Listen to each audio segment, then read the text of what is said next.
Bonjour à tous, aujourd'hui je vous parle de Once Upon a Time in Hollywood. C'était l'un des films les plus attendus de l'année, le 9e et avant-dernier film de Quentin Tarantino, porté par le duo Leonardo DiCaprio-Brad Pitt, devait tout emporter sur son passage. Malheureusement, le résultat est loin d'être aussi percutant que prévu. En fait, Tarantino tente ici de rendre hommage au Hollywood de la fin des années 60. Il faut dire que la reconstruction des décors, l'ambiance générale et les multiples références sont particulièrement saisissantes. Mais au-delà de cette belle déclaration d'amour au Los Angeles de son enfance, force est de constater que Tarantino ne propose pas grand-chose. On sent bien qu'il ne sait vraiment pas quoi raconter, qu'il n'y a véritablement pas d'enjeu et que les dialogues sont étonnamment fades. Il sera même difficile de trouver une seule scène marquante qui pourrait devenir culte, comme celle du twist du Matterman et de John Travolta dans Pulp Fiction, ou celle du dialogue autour des pourboires dans Reservoir Dogs, ou encore la mémorable introduction d'Inglourious Basterds. Pire que tout pour un film de Tarantino, la sélection musicale n'est franchement pas au niveau et le montage manque cruellement de rythme. Il faudra même attendre près de 2 heures pour qu'il commence vraiment à se passer quelque chose de tonique à l'écran.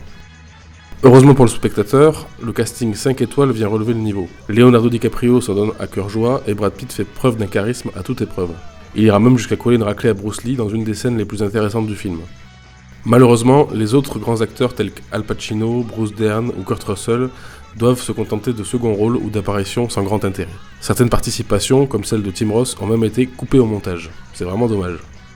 En bref, Tarantino avait déjà commencé à décevoir avec Django Unchained et surtout avec Les 8 salopards. Espérons seulement que cette nouvelle déception ne soit pas celle de trop.